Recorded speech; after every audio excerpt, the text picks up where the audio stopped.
在麦肯锡宣布取消访台后，美军又派出了高官秘密访台，并且韩国还出动10架军机为其保驾护航，护送这名美军高官顺利降落在台岛。来看详细情况。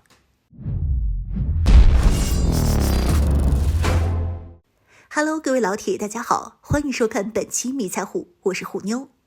在关于访台一事上，现在美国方面十分的谨慎，因为他们很清楚的知道，每一次的访台不但会让台海局势变得更加严峻，也是在加速解放军收复台岛的进程。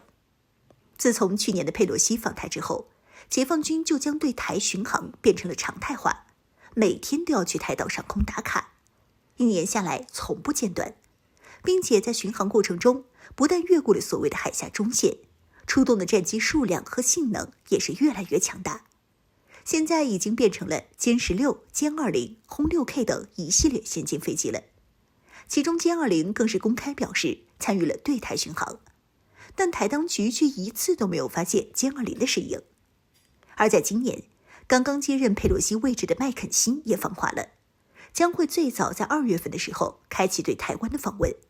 不过中途受到我军高强度台海巡航的影响，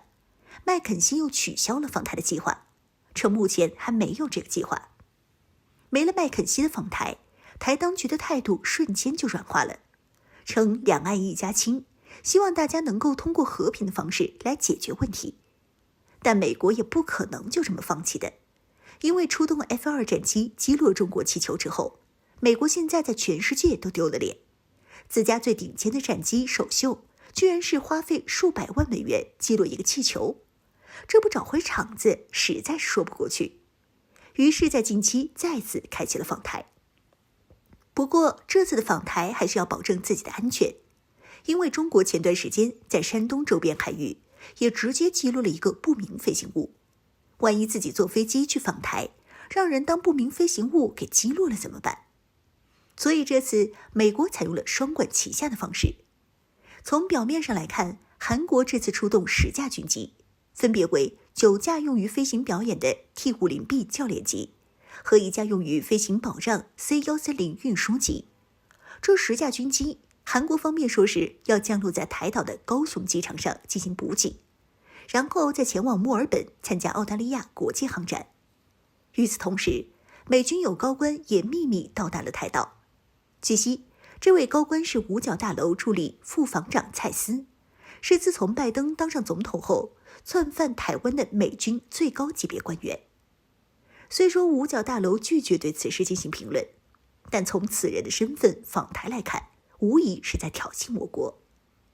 要知道前几天，我国才刚刚针对参与对台军售的2家美国军火公司做出了制裁，将他们列入了不可靠实体清单，并开出了2倍军售金额的罚单。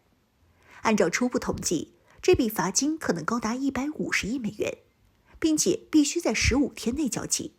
不然还将会面临更严重的处罚。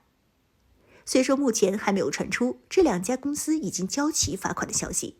但想必最终这2家公司还是会老老实实的交罚款的，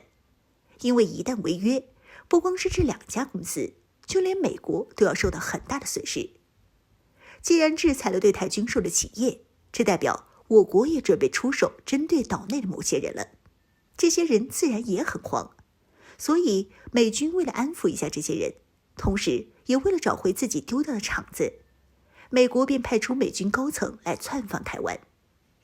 但此次的访问也很有意思，从这一连串的行动来看，韩国所说的这10架军机在台岛上空补给显然只是个借口，真正的目的还是护送美军高官搭乘的飞机，不然的话也不会前脚韩国派出10架军机前往台岛，后脚就传出消息美军高官已经降落在了台岛。当然我军也并不是不知道这种情况，但人家这次是秘密访台，也就是说他的行程是保密的，属于是用个人名义访问的，所以并不能代表美国官方的态度。去窜访台岛也只是给台当局打上一剂强心针，安慰一下。我国也并没有公开声明禁止这名官员访台。但如果就这么放任这名美军高官就这么秘密访台的话，也不是个办法。说不定以后会有越来越多的美国官员通过这种方式实现自己来访台的政治作秀。所以我国也立马出动了大批军机军舰进行警告。除了4艘正在进行绕岛航行的军舰之外，还出动了24架战机飞越台海，歼10、歼11、歼16赫然在列，无人机和反潜侦察机更是在台岛西南和台东地区进行了长时间的侦察飞行，警告意味十足。还有一点值得注意的是，这24架战机飞越台海的消息是台军方面给出的消息，这意味着这是台军方面看到的战机。对于歼20这种隐身战机来没来，台军自己也不知道，所以飞越台海的战机实际情况可能不止24架。接下来就要看美国方面到底是什么打算了。如果说还打算继续窜访台岛的话，那么解放军接下来的行动可不仅仅是警告这么简单了。上次的海空联合封锁台岛演练，大家可还都历历在目。新年刚过，解放军正愁没机会练手呢。